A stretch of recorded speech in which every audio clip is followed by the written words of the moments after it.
get everybody to the dais, let's get started, please.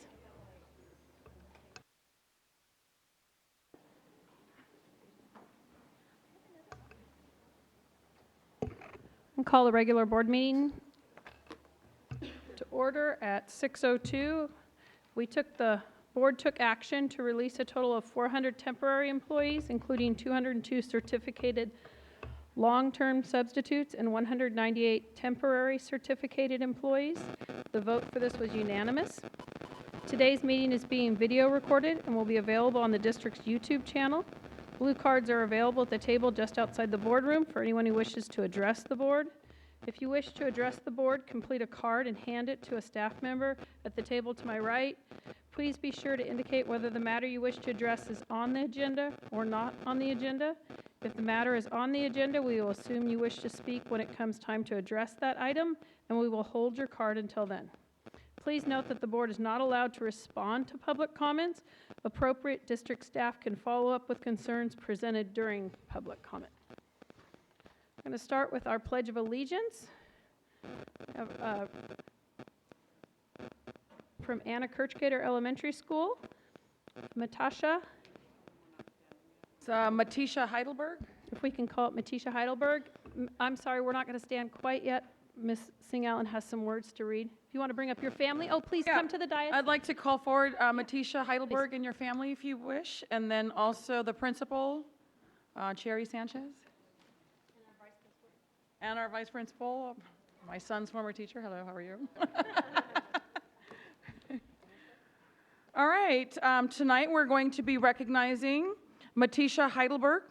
Anna Kirchgater Elementary School is honored to recognize Matisha Heidelberg as our education partner.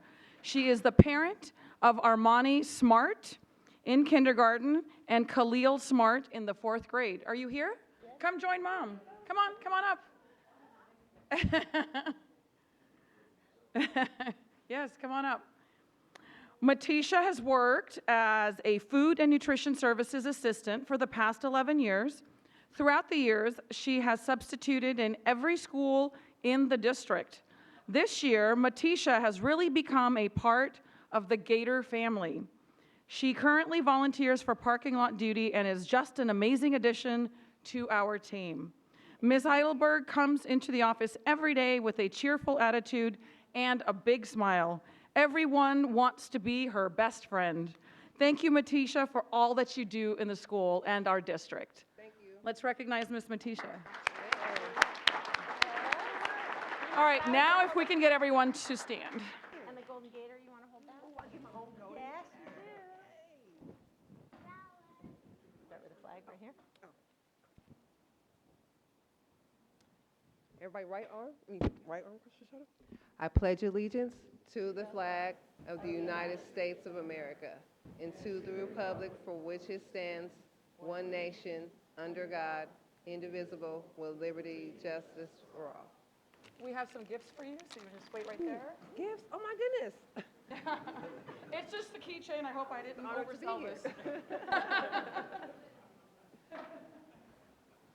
So we'll turn around this way. Thank you so much. Thank you so much. Thank you. Oh, look, right here. Smile. Big smile. Don't listen to Sacramento Bee. No. Thank you so much. Thank you very much. Next, we have our high school representative board reports. If we could start today with Florin High School, please.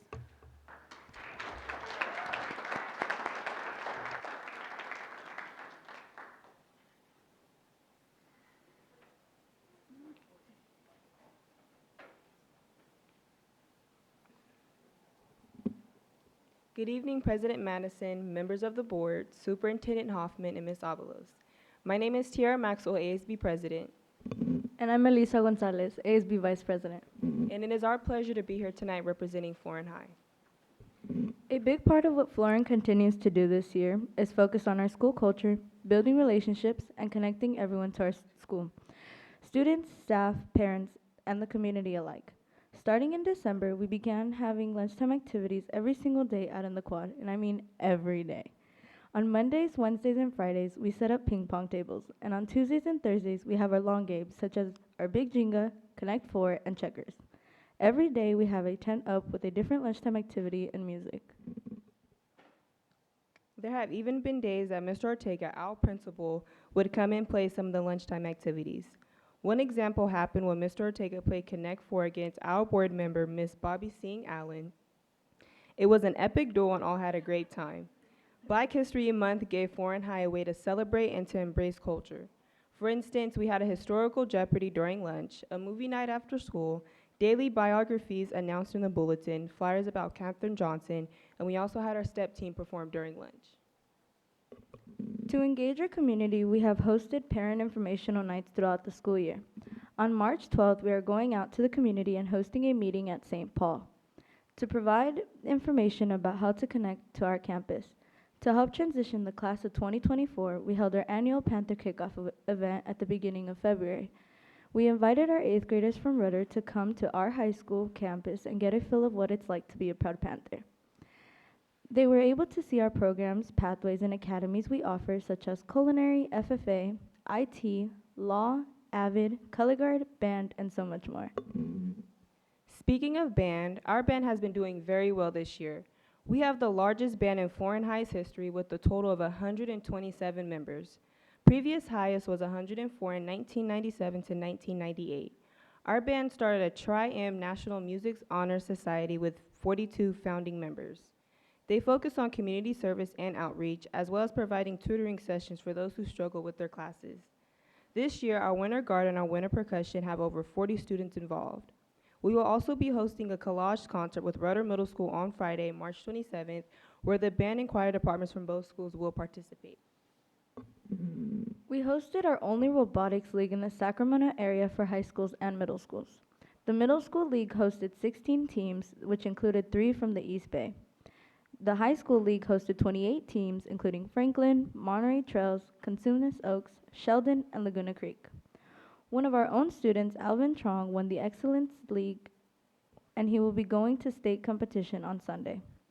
Florin hosted the EGUSD Middle School Mathletes competition that are being talked about all around Sacramento County. Schools that are all around were impacted by the work Florin has displayed. For example, Rio Americano will host their first San Juan USD Middle School competition. Robotics and mathletes weren't the only ones making a change on campus. Our 2019 to 2020 men's basketball team won the first league championship in Florin High history. We hosted a playoff game that had an incredible environment, but sadly, we lost 62 to 63. Yes, I know it was a close game, but our boys worked hard, and that hard work was encouraged by GSL Coach of the Year and Florin High School Counselor Tuan Nguyen. In addition to basketball, our boys soccer team made a major bounce back from last year of being winless in league play to making the playoffs this year. With the help of an amazing coach, Amit Singh was announced GSL Men's Soccer Coach of the Year. As for academics and academies, our automotive program has signed on with Ford Automotive Career Exploration and Elk Grove Ford, who is our sponsoring dealership. Also, all 3 of our automotive classes are articulated with CRC for students to earn college credits. Recently, in mid-February, IT and Law Academy students had the opportunity to go to Southern California and visit 7 colleges. We saw people who graduated from Florin and are now college students showing us the college life. It was honestly a great experience. Finally, this year we had a mind-blowing result of who will be our 2020 class valedictorian. And when I say mind-blowing, I mean a 3-way tie. Those 3 Panthers were Fatima Aviles, Alyssa Hong, and Wahad Latif. They will be honored during our senior awards and graduation ceremony this spring. Thank you for allowing us to be here tonight. And now you know. And I know that every day is a great day to be a Panther. For sure. Thank you very much. We could please have the representatives from Laguna Creek next.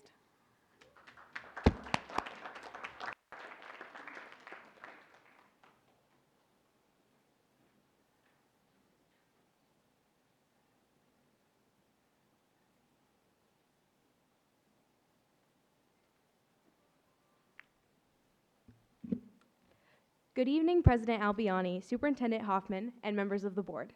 My name is Destiny Miller. And I'm Caden Ellison, and we'd like to share the amazing Cardinal activities and what's been happening at the Nest. Our annual San Francisco trip was enjoyed by our hardworking IB English students, spending the day exploring the San Francisco Museum of Modern Art, Contemporary Jewish Museum, and finally ending the day on Pier 39, where many enjoyed a nice dinner with their fellow hardworking IB peers on the pier. And an overwhelmingly large amount of our student body achieved an exceedingly high GPA, with 704 students earning at least a 3.6 GPA and 410 students earning a 4.0 or greater during the fall semester, qualifying for our academic awards night.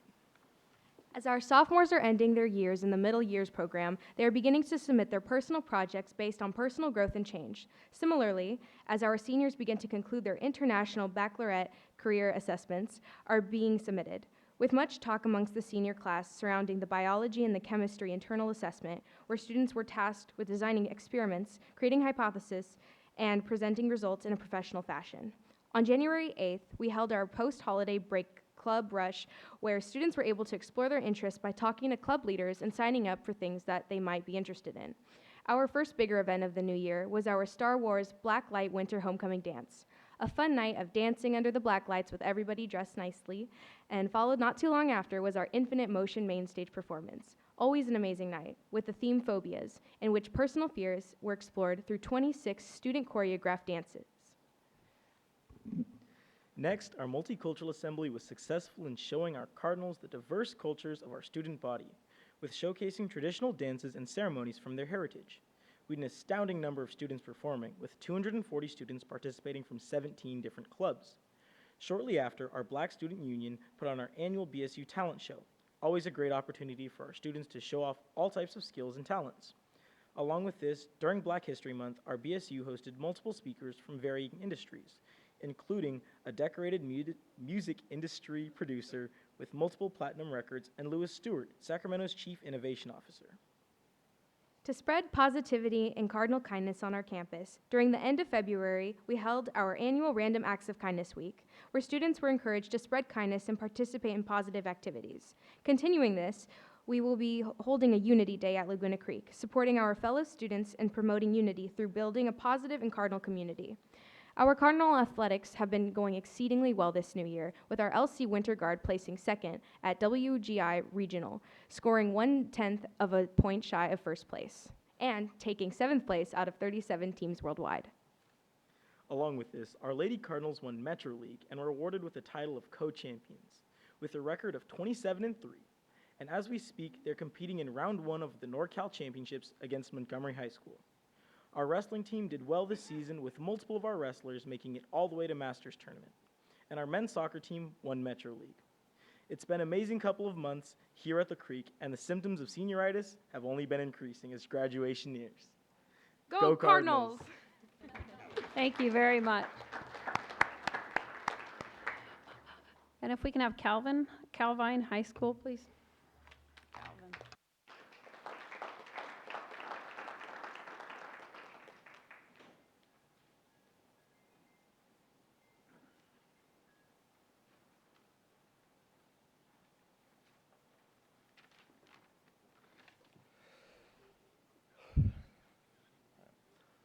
Good evening, Board President, Ms. Albiani, members of the Board, Superintendent Hoffman, and Ms. Avalos.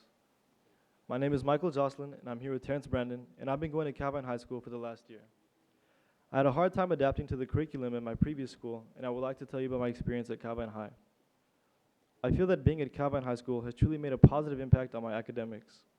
I felt that my teachers and staff in Calvine are really making an effort to guide me and to help me with my schoolwork. They push me to go beyond the bare minimum. I would agree with Michael on that. I attended 2 different high schools before attending Calvine, and would agree that going to Calvine has greatly impacted my life. Smaller 1-hour-long classes makes it easier to learn rather than being in a block schedule where I would lose focus after being in class for over an hour. Being a small school, I feel safe at Calvine, and it's more like a community, and I can talk with the teachers, and the teachers are great at giving real-world advice and not just pushing you toward college. They have options like trade school, and we can take CTE classes that not only prepare us for real-world experiences, but also extra credits towards graduation. I took CTE classes outside of school at their recommendation, and I very much enjoyed it. From that, I plan on taking the national exam for my electrocardiography certification, which can further push my financial wellness outside of a college. On Calvine's campus, there are multiple activities the students can get involved in. We tied for third place with Interim High School for the Safe Teen Driving Campaign. We have a senior dinner every spring, and I am part of that planning committee. And also at Calvine, we have Career Day, where students have the opportunity to see the various careers that are out there so that they can get an idea of what they might want to do during life after high school. I'm also active in our school's recycling program as we strive to be a greener school. All students at Calvine strive to be considerate, productive, and responsible as we breathe life back into our education. Students who earn 20 credits or more each quarter are rewarded with a pizza party or luncheon each quarter. In addition to Calvine, Calvine believes in giving back to our community through events such as the Winter Wishes campaign, the KCRA Canned Food Drive, and the Blood Drive that we'll be holding in the spring. Finally, I just want to conclude that I feel like I'm more than a grade to my teachers and that they care about me just as much as a person. I gained back a lot of confidence I didn't have going to traditional high school, and now I plan on working and finishing my high school career and working to go further with what I've learned in electrocardiography. Thank you. Thank you. Thank you very much. I'd like to thank the principal from Florin High School, Mr. Ortega, the vice principal from Laguna Creek High School, Jennifer Keyport, and the principal from Calvine High School for being with us tonight, Toby Page. Thank you, students. Excellent job. You're free to go do your homework.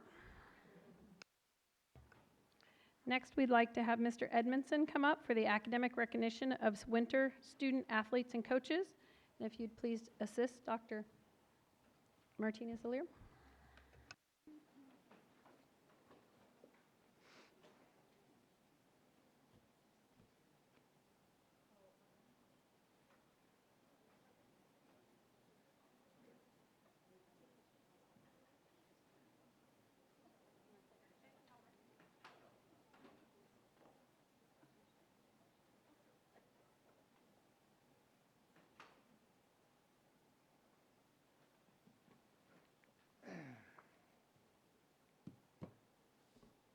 Good evening. President Albiani, members of the school board, Superintendent Hoffman, Ms. Avalos.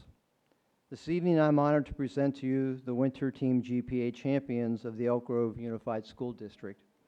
These student athletes not only excel in their athletic activity, but they are also outstanding students in their classrooms. The following teams had the highest grade point average at their school this winter. At this time, I would like to introduce the coach and captains of our GPA champions for the winter season of sport. Consumnes Oaks High School, women's basketball, GPA 3.8, Coach Patrick Roth, Joshua Green, captains Kaylin Isbell and Emily Kill.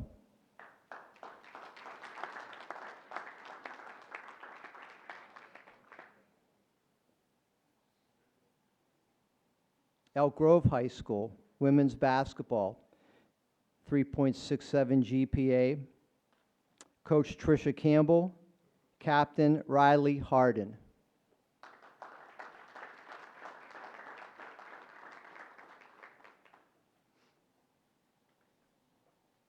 Florin High School, wrestling, team GPA 3.41, Coach Cody Allen, Captain Christopher Gomez.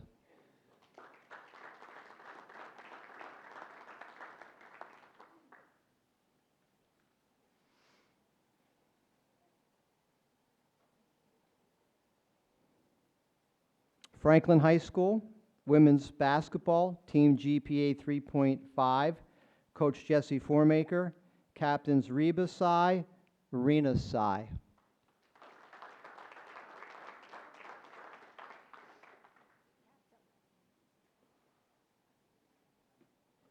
Laguna Creek High School, women's soccer, GPA 3.73, Coach Stephen Consenza, Captains Marcelo Reyes and Katerina Azamonte.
Monterey Trail High School, women's soccer, team GPA 3.75, Coach David Groves, captains Vivian Doe and Jasveen Singh.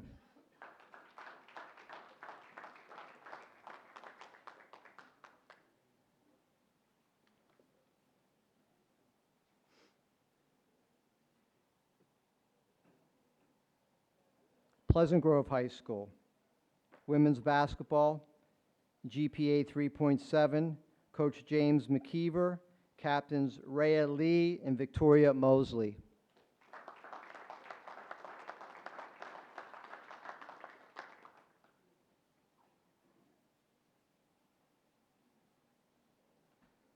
Sheldon High School, women's soccer, 3.54 GPA, Coach Catherine Shane, captains Jasmine Minhas and Madison Knoll.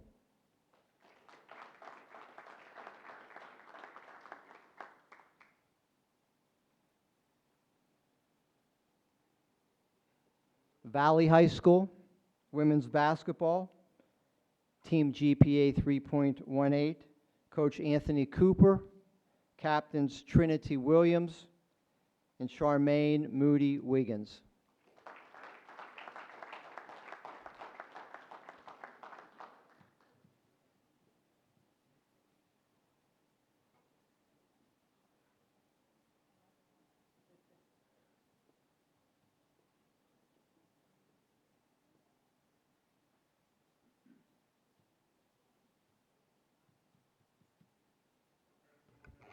Please feel free to come all the way up to take pictures in front of the white tables is fine. Get as close as you'd like.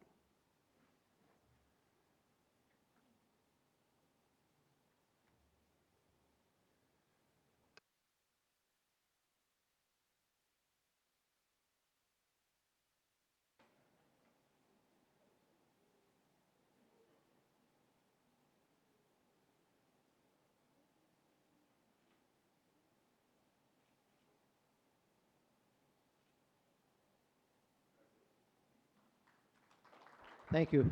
Congratulations, athletes. Great job. Next, we'd like to ask Mr. Espinoza to come up for a resolution for the International Day of the Elimination of Racial Discrimination.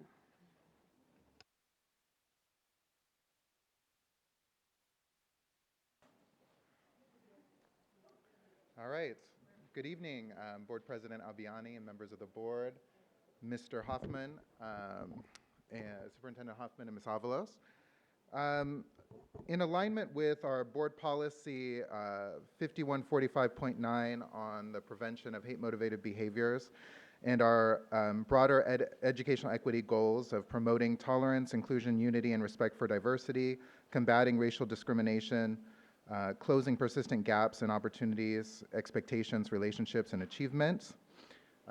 We bring to you this resolution on the International Day of the Elimination of Racial Discrimination on March 21st. The UN designated March 21st as the International Day of the Elimination of Racial Discrimination in response and in tribute to 69 peaceful protesters in Sharpeville, South Africa, protesting apartheid that were murdered by police and condoned by the government. The UN recognized that the racism, xenophobia, and intolerance that were demonstrated during the period of apartheid in South Africa were not unique to that country or that region. And so they brought to the United Nations this proposal, and nearly all members of the United Nations have since adopted it. These qualities of racism, xenophobia, and intolerance are problems prevalent in all societies, including our own, particularly against migrants, refugees, and people of African descent. And so this designated day is a reminder for everyone to stand up against racial prejudice and intolerance and to be part of the solution. We will encourage our schools, students, families, and staff to stand up and to fight racism and to reflect upon what they are currently doing and could do more of in the future in order to move towards this broad universal goal of eliminating racial discrimination. So for these reasons, we request that the board to adopt the resolution recognizing March 21st as the International Day of the Elimination of Racial Discrimination. Thank you very much. I'd like to call for a motion to adopt resolution number 57 that designates March 21st, 2020 as the International Day of the Elimination of Racial Discrimination. So moved. It's been moved by Mr. Madison, second by Ms. O'Leary. All in favor? Aye. Opposed? Thank you very much, Mr. Espinoza. Next, we have public comment. Let's start with Bryn Lum, who will be followed by Laureen Pryor.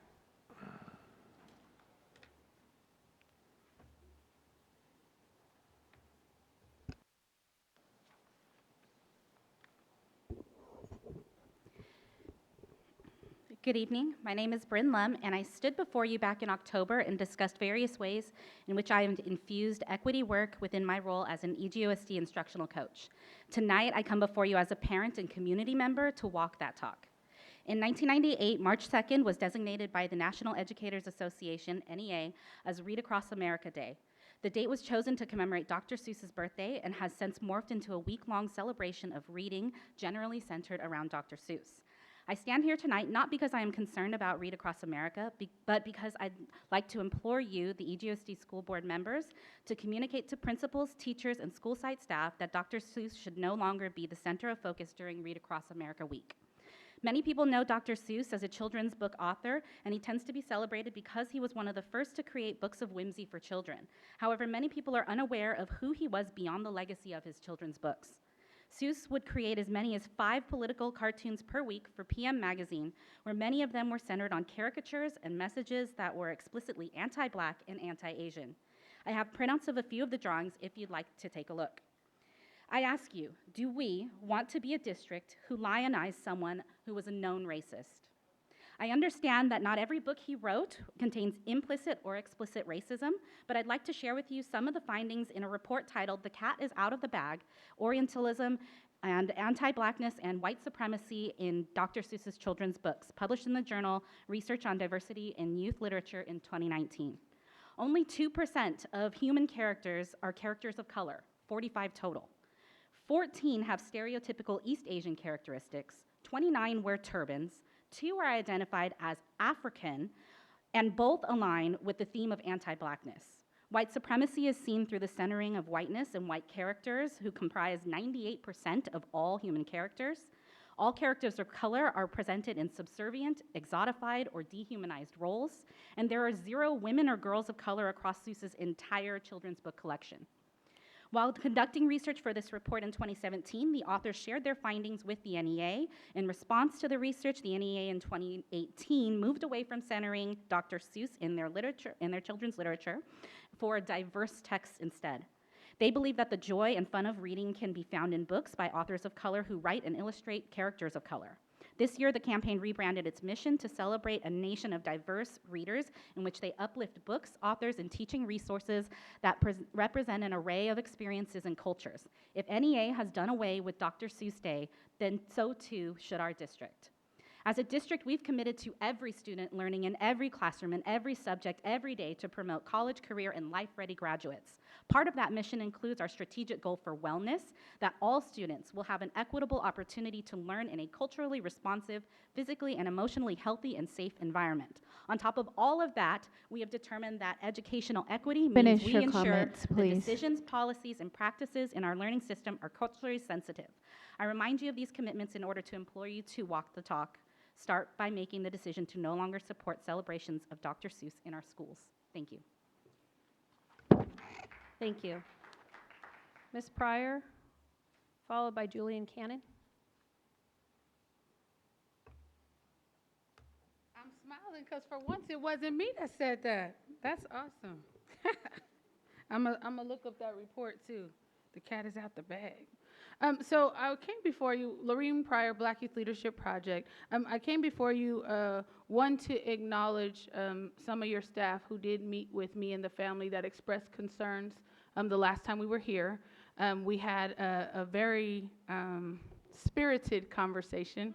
That there were some emotions that did erupt, but at the end of the day, we were able to come to some sort of consensus, and a letter was drafted per the family's request. So I wanted to thank you all for that. I do. But I was listening, and you did a resolution on International Day to eliminate racial discrimination, and I just have a question. I'd like to know, can we start with eliminating the racial discrimination in your discipline? The way that black boys continue to be treated, and not just black boys, they're black girls too, but the persistent disrespect of black children in this district, particularly boys, is a cause for concern for me. I'm getting complaints about microaggressions happening on your campuses. I'm getting complaints of kids being singled out even though they say they didn't do something and not being believed. And we know research already says that black children are not believed, they're seen older than they are, and they are expected to have responses that adults would. We need to let black children be children. And we need to stop acting like they're going to respond like Florin would should one of these administrators come to her. They don't have the reasoning capabilities that I have. They don't have the quick wit, I guarantee it, that I have. So we have to give them a chance to be children. We have to see them for the age that they actually are, not what we assume them to be. I'm going to be meeting with one of your administrators probably towards the end of the week, and it continues to frustrate me that black parents do what your system has in place for them to do to mitigate their issues, and they're continually rebuffed. They're rebuffed at every turn, and then when I get involved, nobody wants to talk to me, so they hurry up and fix it. I want to play too. I do. If you're going to make them go through certain steps, I would like to make sure that when I do get involved, that I actually get the meeting too, and that everybody stops going around me once I've told you or informed the district that I am the advocate for the family. So if you could instruct your staff to make sure I'm included on emails and in these meetings, we could all live better and more comfortable. Thank you. Thank you, Ms. Pryor. We have Julian Cannon, followed by Leslie Cannon.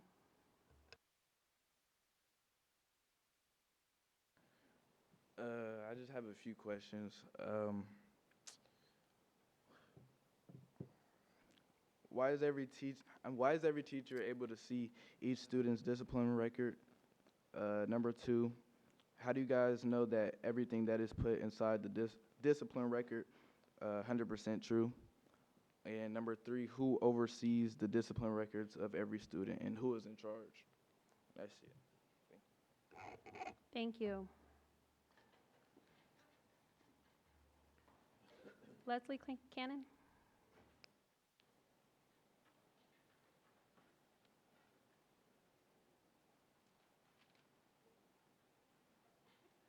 Hi, good evening. I'm Leslie Cannon, Julian Cannon's mom. He was going to ask, and why you guys can't talk to me, but he didn't say it. But that's just it. Anyway, I just wanted to, it's been a while since I've been here, but I just wanted to stop in and just ask a few questions myself or make a couple statements. Julian went through the trauma that he faced at Consumnes Oaks, and one of the issues that happened to him was that his particular case manager was trying to convince him to attend a JCO instead of a four-year college, and that's not what he wanted to do. So I bring that up because there are a few students at CO that I'm really close to, still in contact with them, and they've been facing the same thing, not with a case manager, but just counselors not supporting their goals, not supporting, giving them the right classes that they need to sign up so that they can go to the four-year college because they have a goal. So they don't support their immediate post-high school college goals. And it's pretty common. So I'm like, Julian faced the same thing. So, I mean, it's continuing. He's not at CO anymore, but it's still happening. And these students just so happen, guess what? They're seniors now. Some of them are athletes. Some of those scholarships are getting pulled back because they're not getting the guidance by the counselor, and that's what they're supposed to be there for. They're not getting the support. They're not getting the guidance. And guess what? Time's up. Guess what? Now they do have to go to a JCO, and that wasn't their goal. And it's no fault of theirs at all, because they're putting their trust in the administration, but nobody is overseeing. Nobody is even checking, because Julian was signed up for some classes that, he had 2 PE classes, he was done with PE. Why would you do that?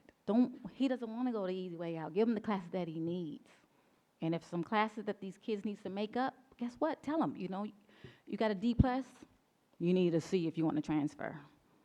Just keep reinforcing that, and that is not happening across the board. It's really disheartening, So it's a lot of students right now, they're, what do I do now?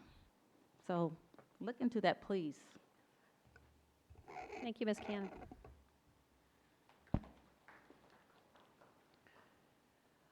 We'll move on to the consent agenda. I call to move items 1 through 23 on the consent agenda. A second? Second. All in favor? Aye. Opposed? Thank you. Passes. Next, we have our budget update. Ms. Hayes? It's our preliminary 2019-2020 second interim financial status report and budget update.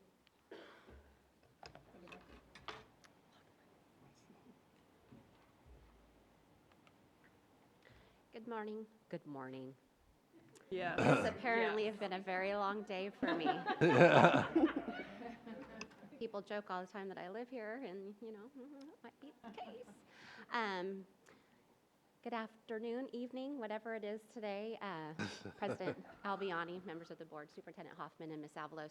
Tonight I bring you the 2019-20 second interim financial report.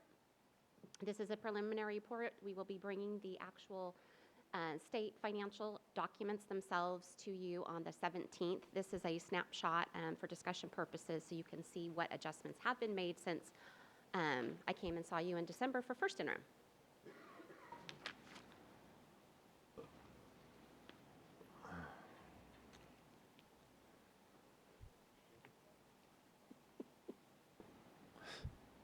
All Rob's fault.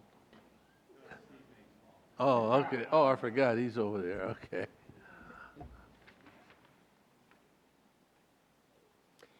So tonight we're going to talk about the Proposition 98 and its impact with the governor's proposal that he put out in January. We're going to look at enrollment in ADA, trends over time, changes from first interim to second interim, our unrestricted general fund multi-year projections and the components of those projections, and then considerations that we're looking at going forward, and then next steps. Thank you. The governor's proposal proposed $1.9 billion statewide to fund several different things on an ongoing manner. One of them was $1.2 billion towards the LCFF, and that's to fund the statutory COLA, which is now revised down from 3% to 2.29%.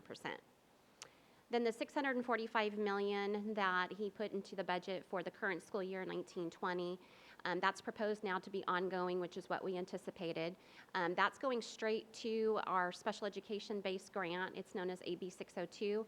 That funding formula will then be revised going forward. So it'll be interesting to see what that looks like. And then $60 million in funds for school nutrition. Then looking at what he's proposed in one-time programs, it's $1.8 billion statewide. Unlike Governor Brown, he's proposed a lot of different items to support schools, but in a restricted manner, meaning that they have either strings attached to them, we either have a match component, or they're competitive in nature. So $250 million for preschool students ages 3 to 5 with exceptional needs. Those monies the district anticipates participating in. However, it's one time, and because it is for preschool students on an IEP, there was a caveat that it had to include increased or improved services.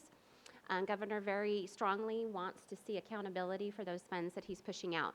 So that's going to be a little bit tricky because by definition, any student on an IEP, 100% of their needs are supposed to be being met. So if we're going to participate in that money, then we have a little bit of work to do ourselves in order to be compliant. $15 million is to support credentialing for teachers in the area of computer science. $900 million to address the persistent educator shortage. $300 million for opportunity grants for schools and to expand the California Collaborative for Educational Excellence. The CCEE was designed to help districts get dollars out to their students in order to increase the achievement gap. The opportunity grants that are proposed within that $300 million are all kinds of strings attached, one of which is 90% of your student population has to be free and reduced lunch status. So it's too early to tell if we'll be able to participate or not, but we shall see. $300 million to establish community school grants, and then $10 million for training of food services staff. Looking at enrollment trends and the impact on our funded ADA, we always take a look at this time of year to see what our trend looks like.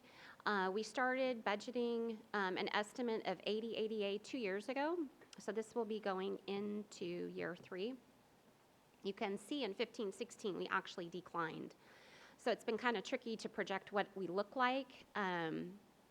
Part of the reason it's very tricky is our attendance campaign. So our attendance campaign does huge things for us as a district. However, it makes it difficult to project because it's not just based on enrollment, it's time and seats. And so as those time and seats increase, that actually gives us more money. So looking at 1920, when we compare CBEDs from 2018-19 to 1920, we actually grew by 487 students. But we're only projecting right now 80 ADA, and you can see it's changed over time. It went from 305, it dipped down to 140, it's back up to 237. If I had to guess, I'm thinking it's probably a little bit more than the 80, but I wouldn't say it's in the 300 range, although we do have a huge enrollment shift. So enrollment is not equal to ADA, as we know, because kids have to attend school. Then looking at our unduplicated counts, unduplicated counts mean students that qualify as EL, free and reduced, or foster youth. Those children, if they qualify for all 3, they're only counted once. There's 2 lines on this chart. The black line is the single year to year. So each year at census time, which is the first Wednesday in October, we take a snapshot of all of our children across all of the different categories. And that's the percentage relationship between the 3 different subgroups and our total enrollment. And you can see how it fluctuates. Our district has tried to make sure that for all of our students, they are recognized. We've asked parents to complete forms so that they can be counted and they can be recognized. So that is something that each of our school sites takes very seriously. But you can see it does change. Then looking at the orange line, that's how much we're funded by. So the LCFF has 2 different components. It has a supplemental grant and a concentration grant. The concentration grant, as long as that orange line stays above 55%, then we continue to receive those funds. So right now, because it's the 3-year rolling average is what's happening down in the black line, you can see it's still declining and it's starting to flatten out. So we would anticipate if we didn't have major swings in our kid counts that we would probably hover around the 56%. Then looking at the totals, the free and reduced are the blue bars, so you can see relatively flat. English learners goes up and down, and then our foster youth. So our foster youth actually declined and has been declining, which is interesting. So the three, when you pull them all together, depending on what children qualify as one of those three subgroups, we're seeing fluctuations in our unduplicated count.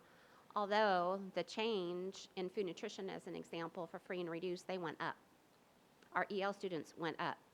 Our foster youth students dropped a little bit, but the average of those students together went down. So it's been interesting to see what happens with our enrollment. So we continue to watch that going forward. Then looking at our changes, our budgetary changes of revenue and expense from first interim to second interim, we have a revised estimate of our state special education revenue, so the AB 602 I mentioned earlier. The governor adopted the state budget with additional funds to get all SELPAs up to $557 per ADA. In that calculation, we are realizing an additional amount of money from that revenue stream. We have one-time revenue for the Medi-Cal Administrative Activities Program. We did a reconciliation of salaries and benefits from when we adopted our budget in July to what employees cost as of January. We included the cost of the class size agreement for grades TK through 6. That agreement was approved and signed off by district and EGEA. That's due to expire in June of 2022. Arbinger training, we have a reserve for Arbinger training, of which we do remove that reserve and move it up to an expense line as it's being used. And then we had additional indirect costs and other costs that we recognized. So what do those values make up? So the increase in the special education state-based formula generated an additional $520,000. And then one-time Medi-Cal administrative activities, that was another $49,000. And then salaries and benefit savings, we actually are recouping $203,000 worth of salaries and benefits that, based on projection, which if 86% of our budget is people, that's a very small margin. So it makes me a little bit nervous sometimes, but it's not like I had to go find more money, so that's good. Estimated expenses for Arbinger, we project to spend $220,000-ish for the rest of this school year, and then adjustments to indirect and other costs was money coming back into the district of $160,000 for total expenditure savings of $170,000. So our total change to our unrestricted fund balance was an increase in fund balance of $1.18 million. Then looking at our budget over time, when we adopted our budget in June, we adopted deficit spending of $12.6 million. We knew this was done purposefully. This primarily is a reflection of our one-time funding priorities. When the 45-day revise came in, we had additional revenue that offset that cost, so our deficit spending dropped, and then it increased again up to $13.9 million. That's due to the approval of carryover and those expenditures that we continued for programs that ended and crossed our fiscal year, summer school being one of those type of expenditures. So at second interim, due to the new revenue that we had coming in and our less expense of that 1.18, you see our deficit is dropping from 13.9 down to 12.7. Then the components of our multi-year projection, our LCFF funding for 2021 and 21-22 fiscal years is estimated to be 12.8 and 16.3 respectively. That is considerably lower than where we thought we were going to be. Our annual projected increase in funded ADA is 80. We will continue to monitor what that looks like. We are paid on P2, which happens in April. So we potentially could come back to you in May and do another revision in revenue. We're estimating an ongoing special education-based funding grant.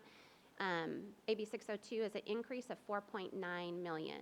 So in the governor's budget proposal, beyond the 645 that's already projected, he is projecting that we will change the funding formula one more time. And we're estimating that somewhere in the neighborhood of $4.9 million. So we don't know what the specifics of that look like yet, but the formula itself is going to completely change.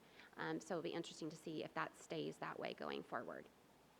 On the expenditure side of the house, our staffing is based on projected CBEDS enrollment. We have our growth staffing in there for special education. Our district healthcare contribution is an increase of 4%. Just as a reminder, our healthcare changes run on a calendar year, not a fiscal year. So that represents the second half of fiscal year 2021. And then for 21-22, we're estimating an 8% increase. We have adjusted rates for CalSTRS and CalPERS going forward. And then the class size agreement I mentioned runs through June 30th of 2022. And then we do have a proposal to open a new elementary school. Laguna Ridge South is projected to open in fiscal year 2021-22. We have some one-time startup costs. We do hire a skeletal staff 6 months prior to the opening of school. We do a principal, a school secretary, and a custodian. So those costs are now coming in that second year. Then looking at the multi-year projection, this is what the board took action on and approved in December for first interim. At that particular time, we had a surplus in 2021 and 21-22 of 4.8 and 9.5 million. And our reserve in the third year was sitting at right around 11%. Now making the adjustments we needed to make to shore things up for current year and then putting in the governor's January proposal, you can see our revenue has decreased. It was 17 million and it's now 12.8. We have the offset of our contributions and transfers due to the estimated 4.9 million with the AB 602 adjustment, which is now netting us a $3.7 million surplus. And then in the next year out, it's estimated to be at 6.4. And in that third year, not a lot of change in our fund balance, but it's hovering again right around 11 million. 7%, sorry. As the governor budget progresses through adoption, we continue to be cautious of the following. In his proposal, we would like to see him inflate the COLA. There's a lot of ongoing state revenue that he is projected to be one time in nature, so we're really hoping that A, he'll adjust the COLA back up, and that that 1.8 billion in one-time funding proposal becomes ongoing. We also continue to struggle with our growth of special education students. We still have an influx of preschoolers coming in, and in that particular area, we do not receive state funding for those children. So that area still is a challenge for us. Preliminary numbers look like it's flattening out a little bit, but still growing. And then the fluctuation of our unduplicated pupil percentage. And then we do have $7 million that's in our 1920 budget that are one-time in nature, and the board will be asked to take action on those going forward. Then I'll be back March 17th to ask you to approve our second interim financial reports. And then we'll be hearing the governor's May revision in May, and then we'll be back to adopt our budget in June. And with that, I'll take any questions. Thank you. Ms. Singh-Allen, did you have any questions? I don't have any questions. Thank you for the report. Mr. Madison? No questions. Dr. Martinez-Hilaire? No questions, thank you. Ms. Cheras Espinoza? Hi, this is not the first time I've asked this question, but can you remind me the difference between enrollment and ADA numbers? So enrollment is the count of children that are actually able to come to school here. ADA is the seat time. So they have to come to school and sit in their seat in order to be counted and paid. On that census day? Okay. Yeah, there's actually legislation right now pushing for enrollment, districts being paid on enrollment instead of ADA, because the reality is if a kid doesn't show up on a given day, we're still paying for the teacher to be, we're still paying for all the things for the student to be there. So it's one of those pieces that comes up every once in a while. It's circulating this year. I think I was told it averages around 3,000 in our district, correct? Yep. Students. Anything else? Mr. Forshina? Yeah, following up on what Nancy just asked, we're looking at a new elementary school, and we haven't talked numbers yet. But ideally, it would be 800 because it's elementary. And you gave the clarification on enrollment versus 88, but how does all these new kids translate to such a low 88 number? Because you said we're only, we're going to be if we open up Laguna, let's say 2 years from now, and some would come from another school, others would be new kids come to the area. right? When the ADA is based on our attendance rate. It's the attendance, So it's right. 96.5%, the 96% attendance rate. So you end up, that's the multiplier that goes against your Okay. enrollment. So that's how you end up with a lower number. That's what the piece that's in the Yeah. legislation right now To is clean up. is to try to clean that Okay. up. We'll see And if we in, get there. and in that Can I vein. highlight just one Oh, other piece yeah. on that, Mr. Fortino, not to cut you off? So it's important to remember, like this year on Shannon's figures, we grew by 487. We anticipate, roughly, we're projecting about 500 additional kids next year. But what we oftentimes forget is the core of our district in some areas is actually declining. So that's offsetting. So we're growing rapidly at the northern and southern extremes, but the internal, if you will, on some of our sites is actually declining. So it offsets that enrollment number as well. Right, okay. And just on that topic of attendance, not that it's a part of the report, but I'll make the comment anyway. Several years ago now, it's funny how time goes, several years ago, the committee looking at school attendance submitted recommendations. The recommendations were approved mostly by the board, and then we followed up and approved the last recommendation. And I would just like to say, from the standpoint of going out to the schools, people rave about the assistance that the school sites get on attendance. It's terrific. That, coupled with what we've done with respect to the tenets of the school improvement as opposed to the old SARB concept of discipline, has also made a difference in terms of kids coming into school. So I just want to say that. With respect to your slide 5, and it shows, you were saying that we're kind of bottoming out, but with the advent of some areas declining and the areas inclining that aren't meeting the requirements for free and reduced, do we have any idea of when we might take a hit with? Yeah. Yeah, we have, it's a 3-year average, so it does allow us to roll into it. But that is a reality that we have, where we have growth and where we have declines is causing part of that. And one of the pieces that Mr. Pierce and I are spending time at the legislature with the concept of, if you're a district who qualified for concentration funds and now you're falling out of it, but you actually have more kids that meet those criteria than in previous years, but your percentage is dropping because your overall population. So, but that group of kids that still needs the services, they're still here. So it's an interesting dynamic that we're working through to see at some point can they make we have a couple different coalitions that we work with, and one of them is the idea that if a district were to fall out of the concentration piece, could they be held harmless if their total number of kids didn't decrease? And so that's just one of the challenges that's built in with the 3-year rolling average. Just to exhibit that, and Superintendent Hoffman makes the point well, you can see on the slide that Mr. Fortino asked for, we dropped, right, from 1819 to 1920 in a percentage basis, albeit slightly. And then you go to slide 6, and the total number, which is the yellow bar, we grew, right?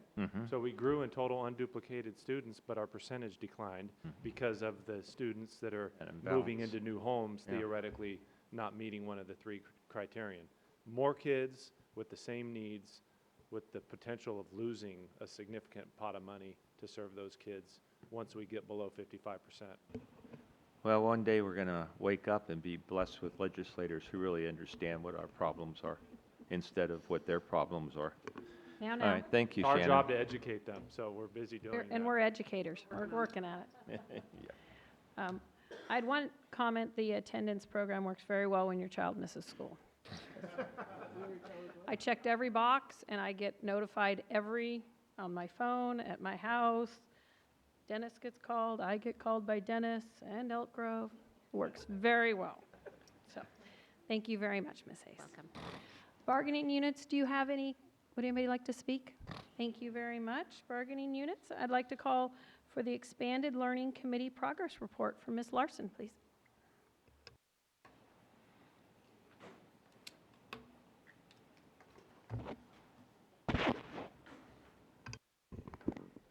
Good evening, President Albiani, members of the board, Superintendent Hoffman, and Ms. Avalos. I'm really excited to kick off this report that you will be hearing about the work of the Expanded Learning Deep Dive Committee. They've been meeting for almost a year. They started last April, and their task was to deeply examine all of our expanded learning programs with the first focus on summer programs.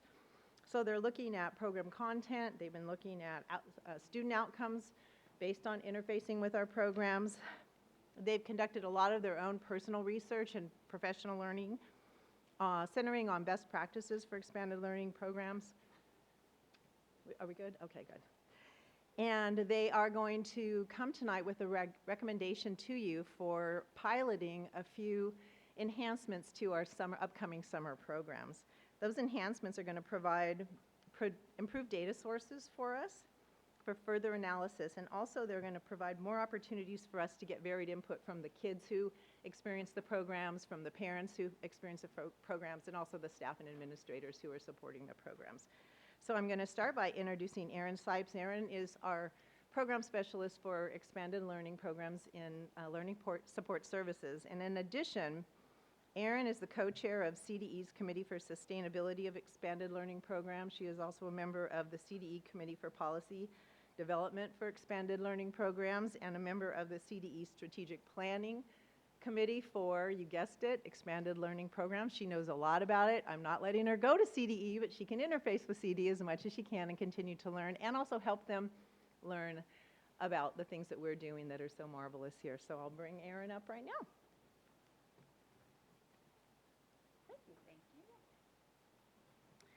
Good evening. Okay, so through our work in this Expanded Learning Deep Dive Committee, we have been mindful of the learning system in which we operate. We have noted through our work that expanded learning lends itself well to support the district's strategic goals.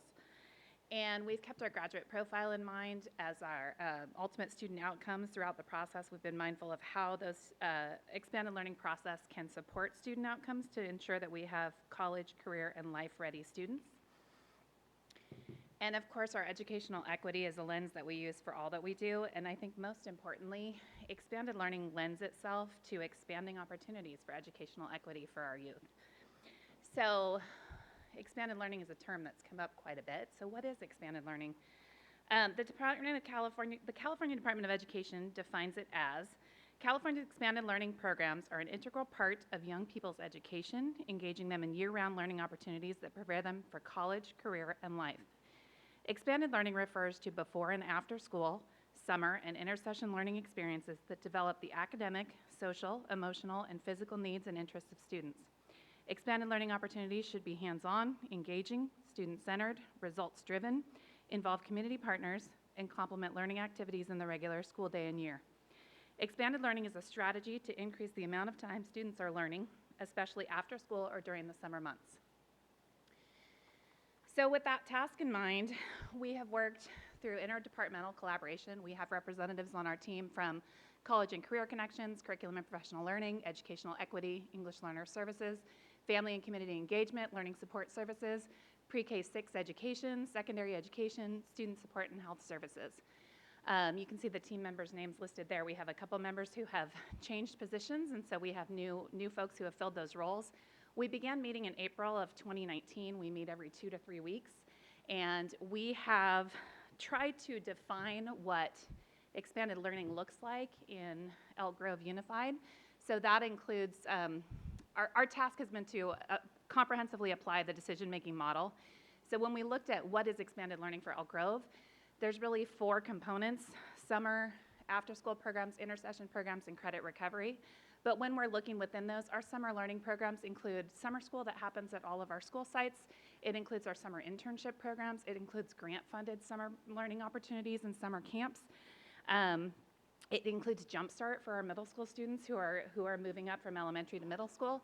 Our after-school programs may be a combination of state or federally funded after-school programs, but also site-based enrichment and intervention and tutoring opportunities for students. Our intercession programs are the programs that operate at our year-round elementary schools to try to create expanded learning opportunities for those students. And credit recovery may be a combination of summer school, but it also could be throughout the school year where students are recouping credits that have been lost to them. So our process has been a comprehensive review of the research, hands-on examination of our existing summer programs, and an analysis of data and review of data that was available to us through the district. So we have looked at fiscal data, attendance data, survey data, student achievement data, student discipline data, and tried to identify the needs of schools and what the research says is best practices for our students. This last summer in 2019, as a team, we conducted 42 summer school site visits. We used the Comprehensive Assessment of Summer Programs, or CASP. The CASP is a quality assessment tool developed by the National Summer Learning Association. This 36 research-based indicators that identify this, you have a sample here on the screen, have been identified as critical levers to improving summer program quality. It takes at least an hour for us to administer, and it involves walking through classrooms and doing a minimum of 3 observations within classrooms and interviewing site staff and management staff of the program. So that was conducted this last summer at 42 sites. So based on our analysis and what we have done, we are going to share with you the recommendations that we have for moving forward for the summer of 2020. And I want to introduce the next few folks in my team to tell you some more about that. So I'm going to hand it over to Nicole Brown, our lead district counselor. Good evening. So the Expanded Learning Deep Dive Committee, we want to ensure year-long vision and year-long planning. So it was determined that a centralized point person is needed to oversee that. We want conversations to be ongoing in facilitating an analysis of our current programs that Aaron just mentioned, which is the intercession, summer programs, after-school learning, and credit recovery. The Expanded Learning Team long-term recommendations include continuing our examination of the current programs and looking at how those programs blend with other credit recovery options like blended learning and how it interfaces with expanded learning. Our short-term recommendation is that centralized point person for coordinating programs is the program specialist in the Office of Expanded Learning Support Services, Aaron. And that point person would be the person for summer 2020 and would ensure an evidence-based analysis of the data for making final recommendations and presenting them from the team. So our high school programs, we are recommending continue funding for robust programs. Right now, the program that's offered is oftentimes a condensed program. We're looking to expand that and giving students opportunities throughout the year for credit recovery in addition to, or maybe in cohesion or collaboration with those condensed programs. Student engagement and destigmatizing summer learning is one of the goals of the committee. We want to take summer programs and after-school programs, intercession programs, and help to excite students, get students engaged in the learning process and credit recovery and expanding their base. And one of the ways to do this is with the middle school summer learning program to also expand that program, make that program even more robust. When we're talking about piloting programs for 7th grade, and that's that transition from elementary to 7th grade. Oftentimes we lose students in those transitions, so that is an opportunity for bridge building to get 7th graders into the mindset of college and career and secondary learning. In addition, 8th grade, that bridge from 8th grade to 9th grade could be improved with summer programs, expanding programs into full-day programs, and even having worked middle school for quite a while, I know that they're a very different child than elementary and high school. So building in physical programs, physical activities into the structured day during summer or into any of our other programs that we have throughout the year would be ideal. And so next, we have Matt Espinoza. Good evening. So the Expanded Learning Deep Dive Committee, we want to ensure year-long vision and year-long planning. So it was determined that a centralized point person is needed to oversee that. We want conversations to be ongoing in facilitating an analysis of the current programs that we have throughout the year. All right, hello again. So I get to talk to you a little bit about our recommendations for elementary. First, starting with our traditional and modified traditional elementary schools in engaging in a summer learning program. One of the recommendations as it relates to our non-Title I elementary schools is to pilot the regional model. This is one of the recommendations that came out from our literature and is both in terms of maximizing costs and staffing. And so having a regional model combining multiple schools will allow for teacher collaboration and additional leadership opportunities. So we're actually going to pilot that, and they are recommending a pilot in 2020 for the Elk Grove region. Some of the considerations, though, are the needs of transportation needs of families and other structures and site-specific needs. So that's why we're there. We have interest in piloting it, and we'll see if that's something that could be expanded or not. A recommendation across both Title I and non-Title I is to move towards full-day programs in our summer learning, and that again comes from our research, as well as offering structured physical activity daily and incorporating that into summer learning as well. The other piece is really thinking through our structured enrichment opportunities and kind of rebranding our elementary summer learning programs more around highlighting those enrichment opportunities as opposed to making it so focused on interventions. And so creating that balance so summer learning really has a different feel than during the regular school year.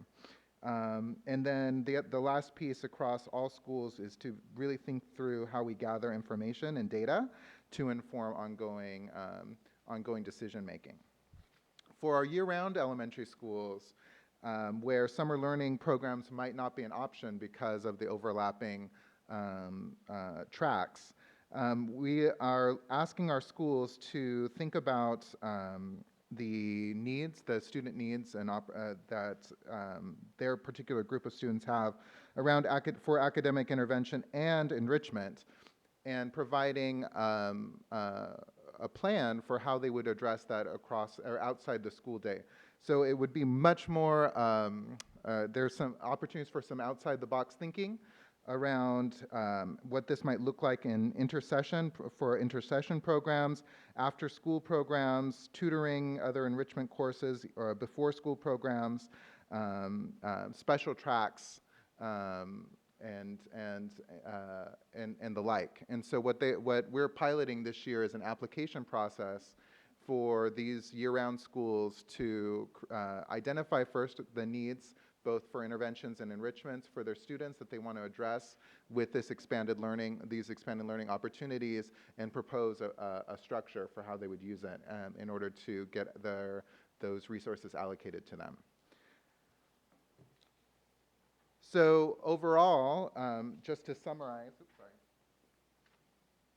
the main proposals or recommendations for this current summer, and again, there's potentially more that we can address in future years, but this is for this coming summer, is at the secondary level, investing in incoming 7th grade and incoming 9th grade opportunities and programs, transitional programs for those at the middle and high school level, to move towards full day programs across the board.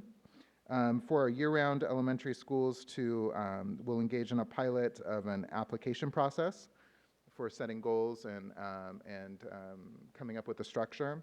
And then all other elementary schools engaging in a full day program and trying to incorporate that structured physical activity, as well as this pilot of a regional model in the Elk Grove region for elementary schools. All right, and now to take it on home, our Director of English Learner Services, Miss Lucy Bollinger. Thanks, Matt. So some other considerations for the continued committee work are integrating summer into annual planning and evaluation process, gathering additional data to evaluate summer programs, creating opportunities for leadership development and professional learning for staff. For example, starting with a pilot in the 18-19 school year or summer, we created an elementary summer school program specific to newcomer and long-term English learners. creating a teaching lab where teachers team taught and had EL coaching support throughout that time, as well as professional development in the afternoon. In addition, another consideration is further examining credit recovery options, and this is something that Nicole spoke to around the collaboration with the blended learning committee work. Examining and evaluating comprehensive after-school programs, and then further exploring programs with a camp-like feel or more off-campus experiences as research suggests. Do you have the clicker? So finally, the Expanded Learning Deep Dive Committee will continue to meet throughout the spring and will continue and conduct additional site visits during the summer. In addition, final recommendations for the expanded learning is anticipated for the fall of 2020 for implementation in the summer of 2021. Thank you so much. We don't have a slide that says, do you have questions? But Okay. we assume you might have a question, so we're here to. Well, thank you very much. We'll start to my right, Mr. Fortuna. Thank you. Can we go to slide 15, please?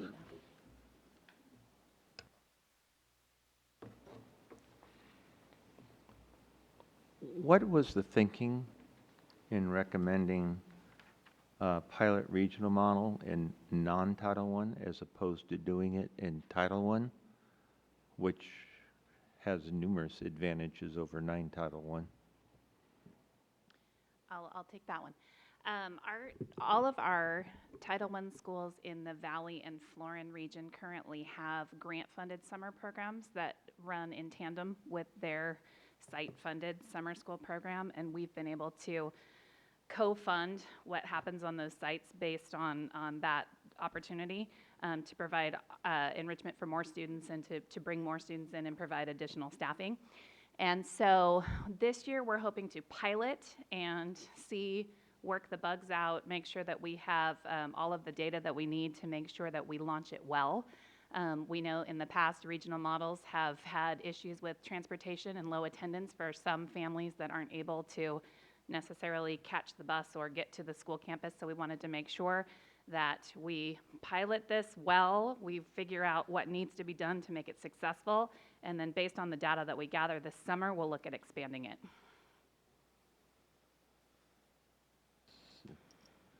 So why are we doing it in non-Title I? The non-Title I region, well, the Elk Grove region had none of the schools there were year-round. They were all on a traditional calendar, so it lent it well to having all the schools participate. The other piece of that is they do not have the additional ACES and 21st Century supplemental funding that some of the Title I schools have for that additional summer funding. There's going to be some tricks to work out when we get to the regional model with the Title I if we decide to do that. And that's going to be some of that funding, the grant-funded programs have to stay at one campus. And so we'll be looking at possibly running 2 separate summer schools. Maybe there'll be a regional model with, for example, maybe there'll be a STEM focus and students can opt to go to their home school for the grant-funded program or a regional STEM. That's just an example. But we wanted to make sure that we launch it well, we do it well, we provide the best quality service for our students. So we're starting small, we'll gather the data and then we'll come back. Not necessarily lower. Mr. Forcina? No, I was waiting to see if there was going to be additional response since Sue I was. was just asking a clarifying question to Aaron about the Elk Grove region. Can you talk in the mic? Okay. What does consider transportation needs of families entitle? What does that mean? What's the impact? Yeah, the transportation department has a rubric, I believe, that they use to determine which school sites have transportation available. The other thing that we looked at that I don't think was in the slide is a conversation with facilities about which schools were going to be under construction or have other things that might impact the summer learning programs. So our consideration of transportation was if we're looking at moving to a regional model or if we're looking at changing the times for the program because we're looking at moving it from a half day to a full day, we needed to make sure that transportation was part of the conversation and that we're not setting up a situation where those buses might interfere with, say, the middle school schedule or something like that. Just consideration of having that conversation with the transportation department. So you're just looking at the facilitation of the use of the current buses and their routes as opposed to adding? In some cases, we may be adding it. It depends on which students are attending summer school and what their needs are. Where's the money come from summer school, for summer? There's both ongoing money and one-time money that funds the summer school. From where? From, where does it come from? Mm-hmm. I'm not sure I understand your question. Does the money come from the general fund? Yes. I know that. Why would we entertain even adding $1 to the summer program, since the money comes out of general fund, when we can't even do the things we want to do in the regular school year program? Why would we do that? Well, if we intimated that we're entertaining spending more money, we are not. We're actually looking at trying to reconfigure, get better at what we're doing, and live within our means, including really only counting on the ongoing funds, because we know that the one-time funds are exactly that, one-time funds. Okay, and in the light of that discussions, let's move to 16. Which one's 16?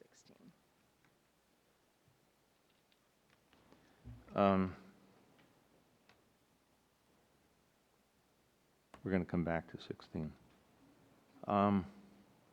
Let's go to, I guess it's 17. I don't have a number. I suppose it is 17. Okay.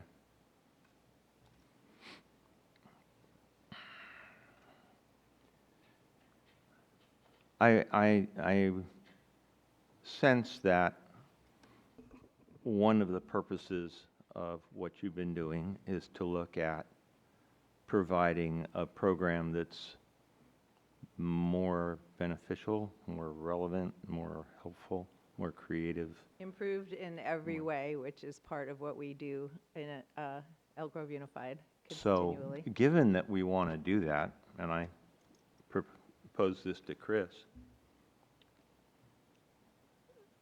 why are we going to continue with the operation of middle school programs when some of those programs are so poorly attended? How do we justify maintaining summer programs in school sites where they have low numbers when that money is coming from the general fund for the regular school year program, as opposed to just outright consolidating right now? One of the recommendations that we made is to increase the number of students that are being served, because our current model doesn't allow for service of incoming 7th grade students. So students who are coming out of the elementary school, they've graduated 6th grade, and now they're going to be coming to 7th grade. What we found is that there wasn't a model in which those students were offered summer school at the elementary site, and there wasn't a model in which those students were offered summer school at the middle school site, with the exception of the 3-day jump start right before school starts, which is more of a program to get students acclimated to the campus. So there wasn't an opportunity for them to have the same enrichment and intervention opportunities that other students had. And so what we're recommending is that with that same level of funding, students who are coming into that school from the feeder schools who are registered to be 7th graders the following year are served in summer. So essentially that would increase the base of the number of students. It was only 8th graders, because once they're moving on to 9th grade, the high school owns them, but now it'll be both the 7th and the 8th graders. And that's based on the assumption that they come. And so we'll go one more year with the chance of having sites that operate with low numbers. We are dramatically increasing the number of kids eligible. Because the eighth grade the kids that we're serving currently in 8th grade are kids that need remediation before they head off to the high school. This is the entire 7th grade class coming in. So again, it's not perfect. we're not blowing up the entire system in one fell swoop, but I believe we have some very well thought out pilot versions to try to make summer school, and this is one piece of the expanded learning to make summer school a more viable option and actually make a difference for kids heading into the next grade so that they're more prepared, especially in those transitions going into 7th grade and going into 9th grade. That's the goal for this summer. Yeah, I don't doubt for 1 second the intentions or the quality of the work that's been done. I question moving middle school from a part-day program to a full-day program in consideration, because it's middle school, that there is no credit. And we know we have some schools that traditionally have low enrollment. So to me, we're just throwing dollars out the window in the hopes that it will get better. One other component you brought up there is moving to the full-day program. When we were reaching out to families to try to determine students who had been invited to summer but did not choose to attend, and we were trying to find the reason that summer programs that they hadn't taken us up on that opportunity. And one of the more common feedback we got was that the midday pickup time was difficult for families. Families are used to a full school day schedule. Their work day is arranged around that. They can pick students up, or they can have daycare arranged, or whatever the case may be. But that midday 12 o'clock, 12:30 pickup was challenging for families. So that's one of the pieces that we're hoping to pilot and take data on to see if it makes a difference, if we have better attendance numbers because we've offered a full day program for students. I am certainly attuned to the fact that we want to do all we can to do to help parents. But going to a full-day program to help the parents, I don't think is written anywhere in law with respect to our responsibility. We want the kids to show up. I understand that. One of the things we found was that the parents weren't bringing the kids to take part of the service because of the time. The other part of the research says we need more time with the kids when we have them. So it's actually the blending of both challenges at the same time. Again, are they going to show up? Are we going to be able to find teachers to be able to do the expanded amount of time? We do not have the absolute answer to those questions yet, but we do think it's a better use of the funding than what we're currently doing. And just 2 more. And I'm looking for one of them. You have a short-term recommendation that the program specialist for the Office of Expanded Learning Support Services will serve as a point person. Do you anticipate coming back to us and asking for a new position? Not at this time. We just wanted to make sure that we had one consistent person. Oh, I'm not who's here talking all about years. today, Sue. I'm talking about next year. So everything that we would be bringing to you, I can't say what next year will bring at all. Everything that we're bringing to you right now is based on research and what we're learning about our programs now. And in the spirit of the DMM, it's basically an expression of need that we, and this great group of people who are here, and then some of them who couldn't be here tonight, have been working to develop based on if we were perfect, or if we could head toward perfect, what would we be heading toward? And that's exactly what we're doing tonight, and we haven't gone really much further than tonight.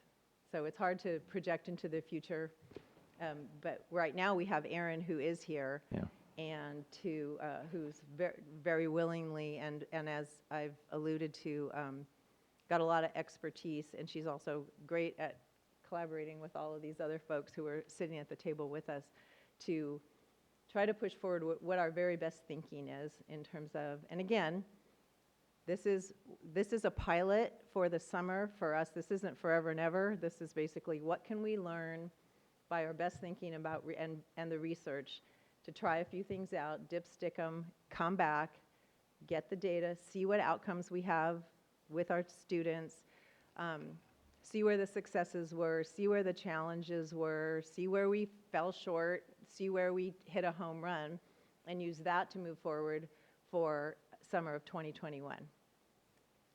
This, once again, I know that all of you are certainly highly qualified and caring, and perhaps one day the legislature will have the same level of caring and fun summer programs, as opposed to expecting that we provide continued program for kids but not give us any money for it.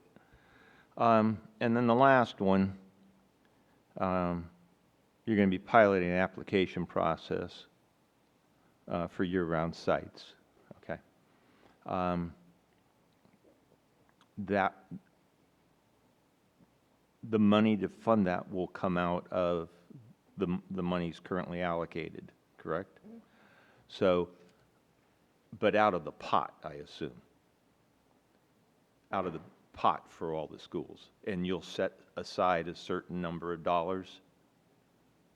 Right, so it's the same funding source, and and instead of just allocating the same amount out to the year-rounds to do with whatever, we want to be able to meet the more specific needs of each school by having them create a project plan, and then once we have all the project plans, we'll be able to determine how we can fund them. So we'll say, Using existing school A, funds. B, and C, you did a great project plan, and we're going to fund you, so your kids are going to get rewarded.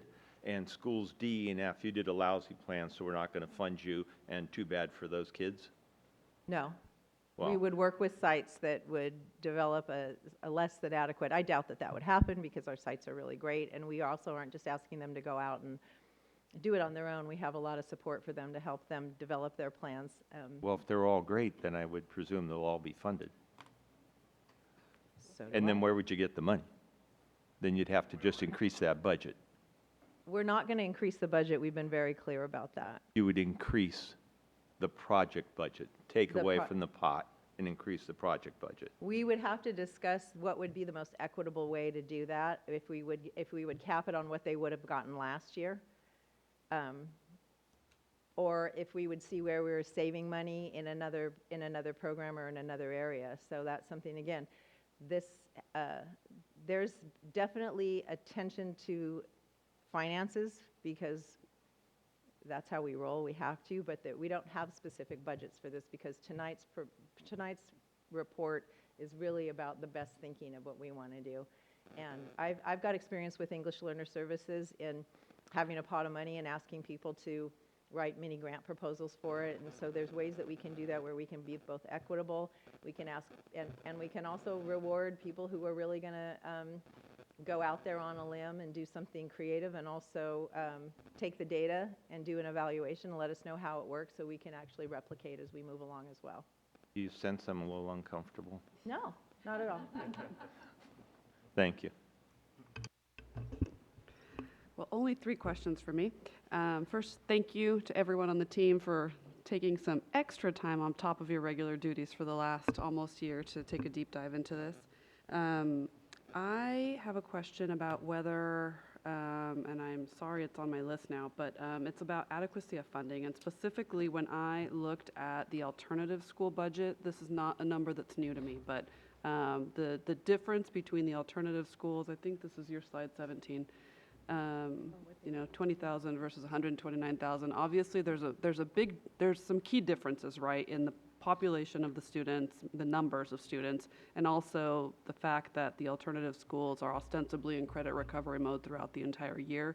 However, did you guys discuss at all about, does the model for summer school in the alternative schools need to be different? There is a conversation about that. Where we landed on credit recovery this year, there's a blended learning committee out of curriculum and professional learning that's looking at credit recovery and examining that process. And we're working in tandem with them, and several of the members on this team are also on that team.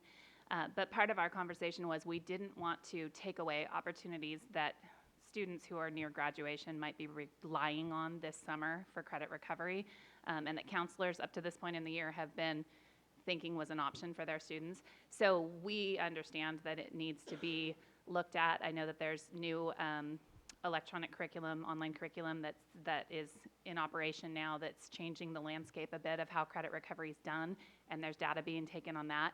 So it is something that we're looking at. We're partnering with all of the alternative schools, but especially the Track 1 program at Las Flores, and looking at ways to serve students differently and create additional opportunities and accountability.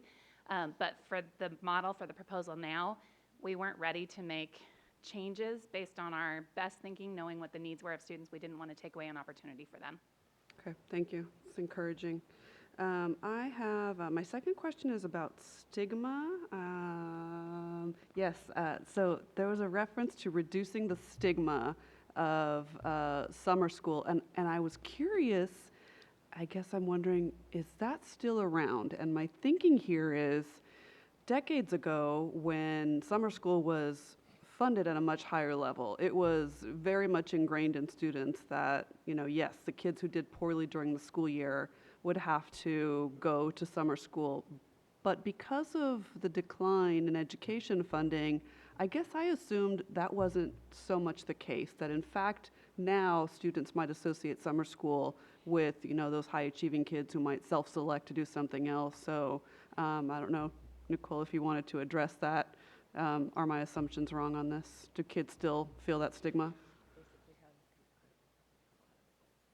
A lot of summer school right now is credit recovery, because that, when the funding changed, it went to credit recovery only versus enrichment. So that is still there. When students go into after-school programs or they have to stay over for summer, it's like, oh, I don't want to do summer school, or oh, they have to go to summer school. Still there. So the interest with exploring the programs is seeing how we can merge the excitement and engagement of all students versus the students who are deemed remediation. Okay, thank you.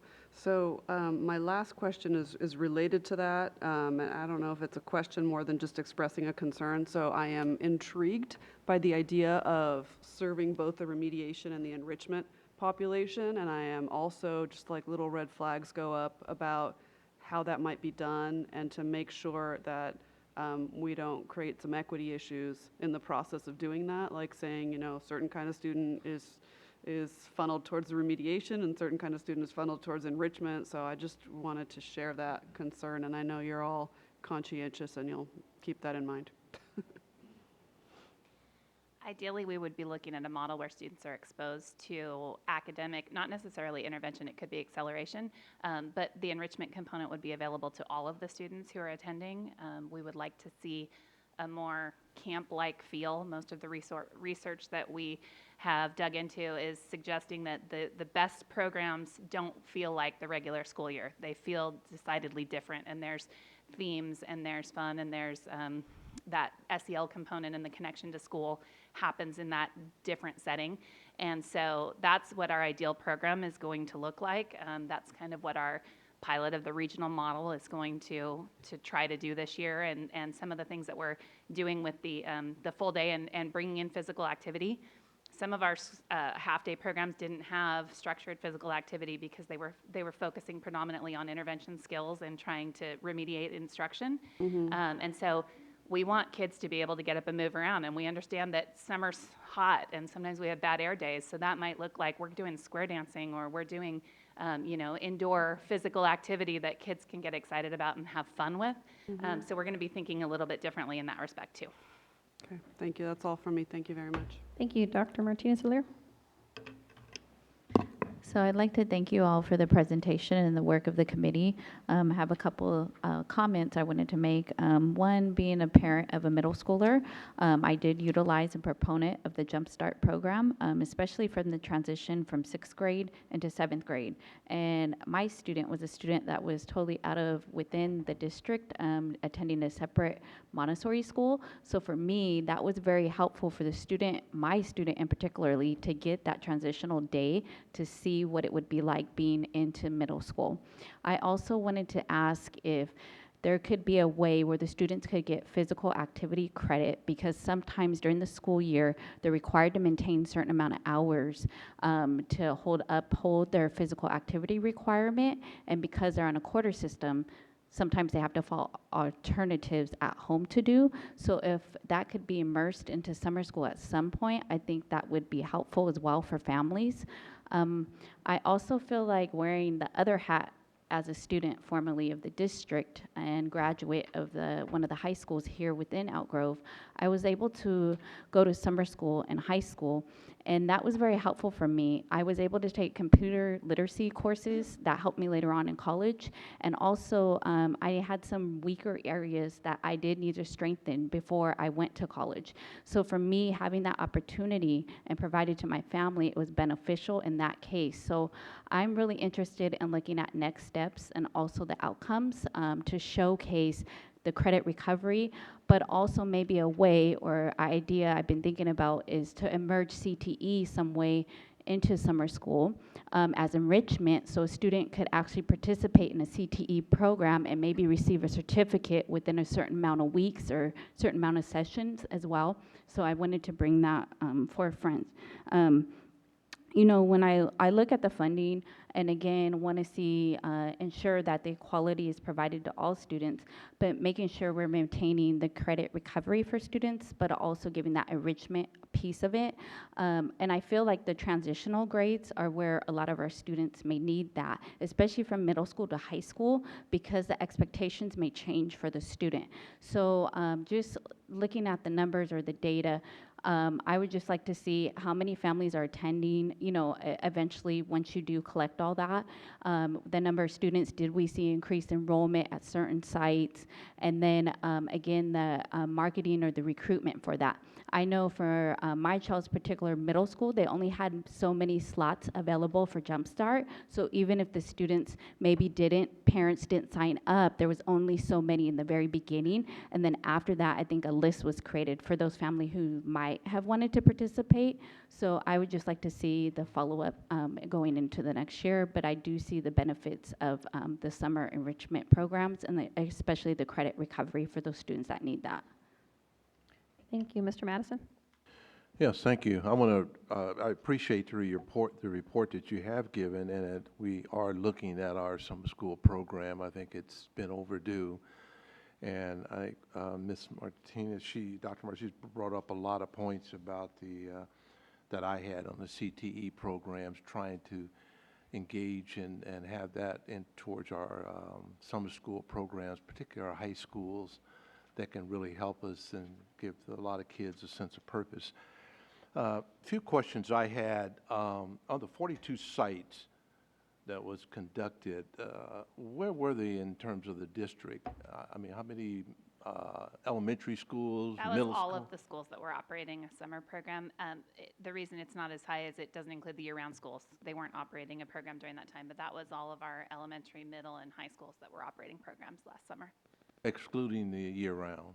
Excluding year-round, correct. Okay. With the year-round programs, you indicated, well, they got grant funds. That's correct? They're grant-funded Title I? Some of our Title I schools have grant funds. Those may be year-round. They may be modified traditional. It depends on the school site. But are you talking about the application process that we're piloting for year-round? The model. The regional model? Yeah. Okay. So we'll be piloting that in the Elk Grove region. Okay. You spoke, yeah, I think what you're asking, you had spoken to the fact that Title I have Use your mic. they have a number of programs that are not available to non-Title I. Correct. Okay.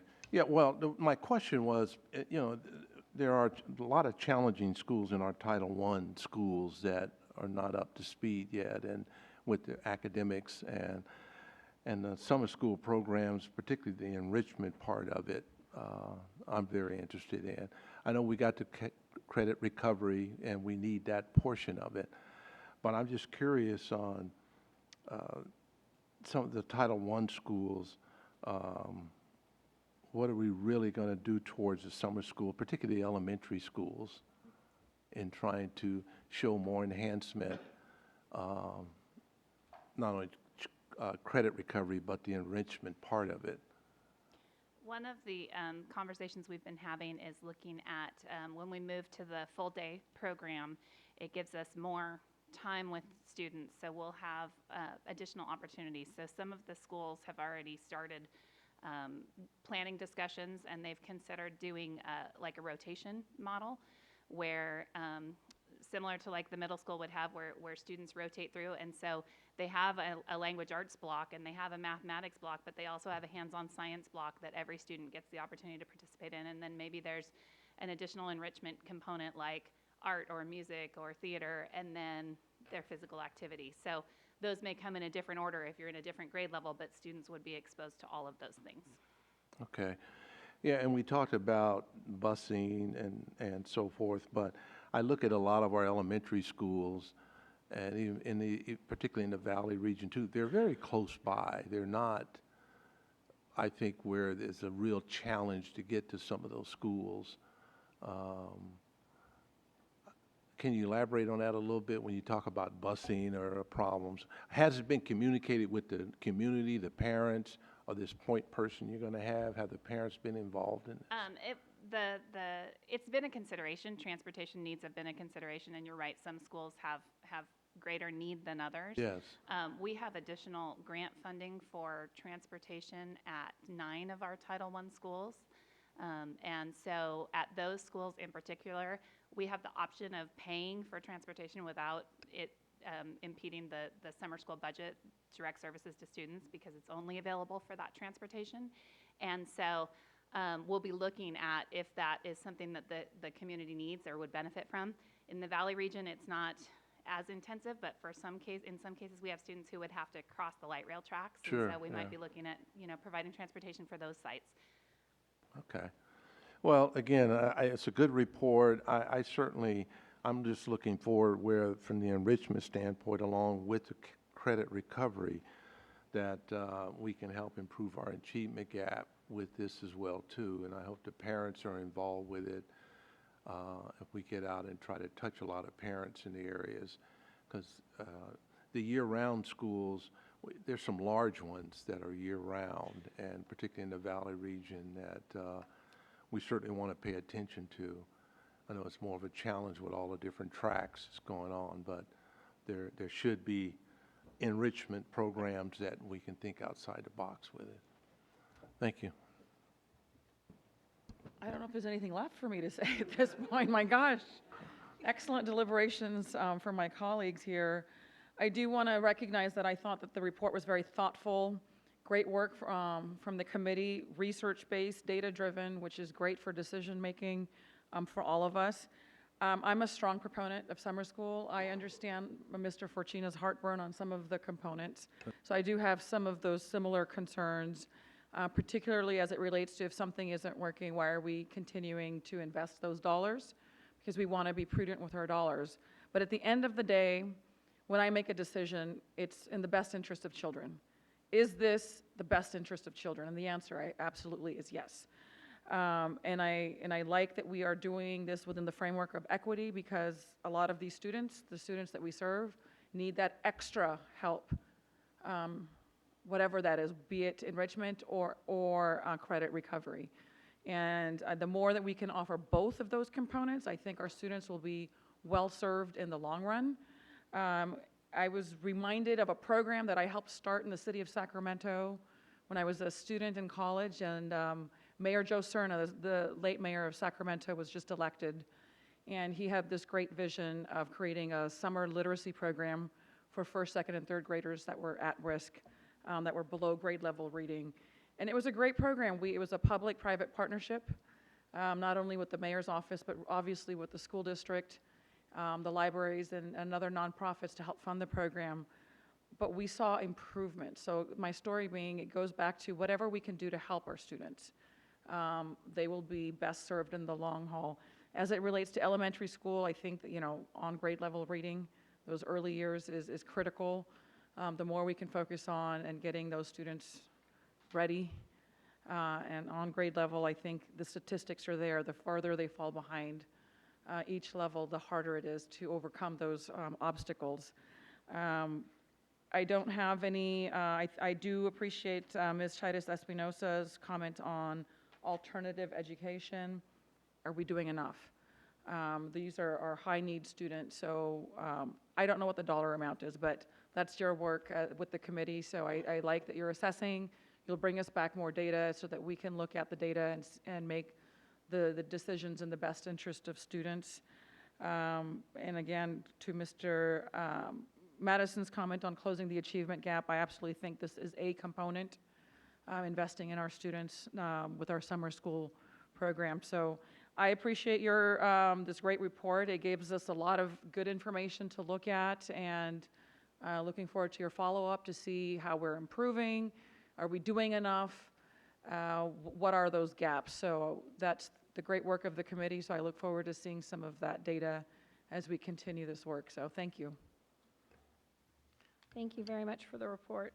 I had a few items that still, I'm excited to see where we can grow and that we be critical spenders, as they talked about. So I think your idea to have a plan, much like our LCAP plans that we can look back and review, is a vital part of what you're doing.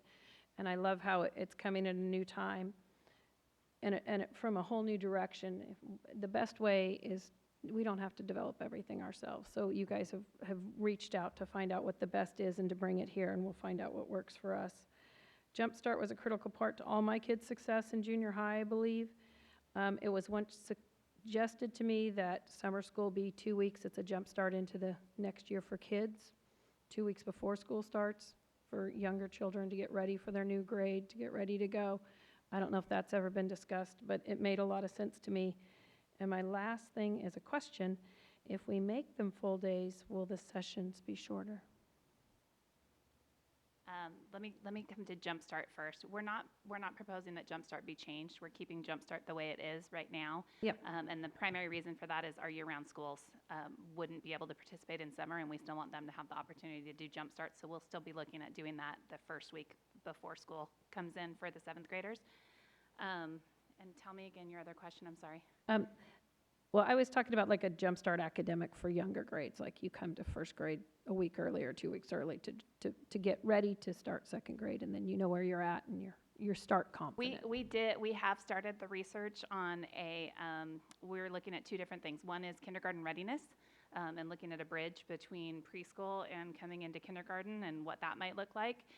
We found some things in the research. We don't have enough information yet to build that program and pilot it, but it has been part of the conversation. And the other one is a transition from kindergarten to first grade, looking at helping those students to kind of elongate their day and get ready. Definitely. My question was, if we make these full day, well, I think traditionally they run a month, 4 weeks, 3 weeks. Will they become shorter days when they're longer days? We are looking at the same number of weeks, but we're doing a Monday through Thursday rather than a Monday through Friday model. And so actually the students will be receiving more hours overall, but it lets our budget fit a little better. Yeah, that makes sense. Okay.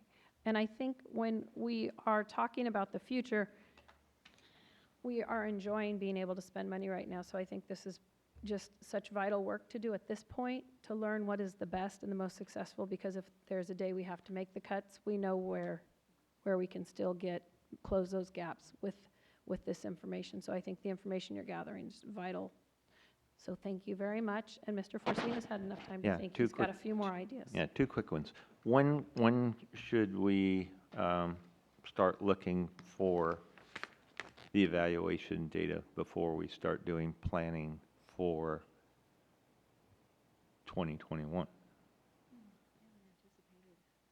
Yeah, well, our primary goal is to evaluate the programs as they're happening this summer, and we're going to be really strategic about the things that we're collecting data on. Research and Evaluation is working with us on that. And so at the conclusion of the summer programs, we'll have that data, and this team will continue to meet. So we're anticipating having final recommendations in the fall. Fall. Okay, then I'll know when I need to schedule with Mark, Sue, and Christine. And the last one. Teachers work the summer program for a variety of reasons, but low on that totem pole is so I can get to work a full day.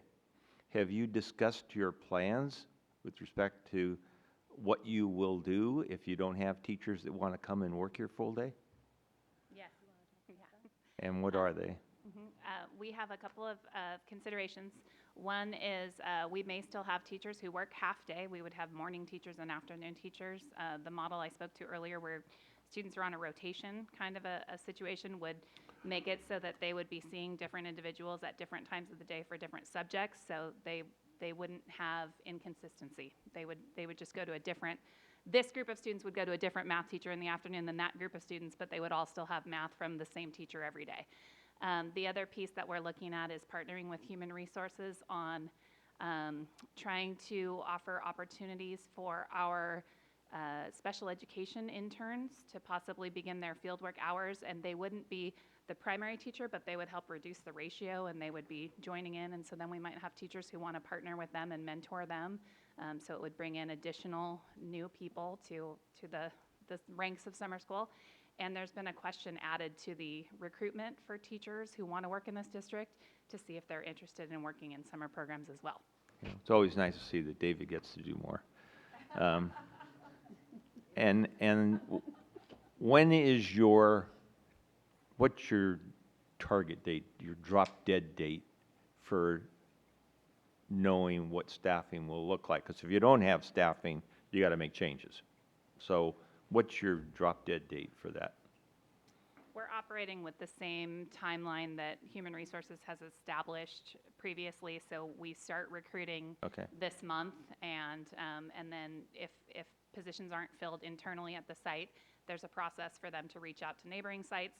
If the positions still aren't filled, then we have a hiring process that takes place in May to try to bring those teachers on. Okay, thank you.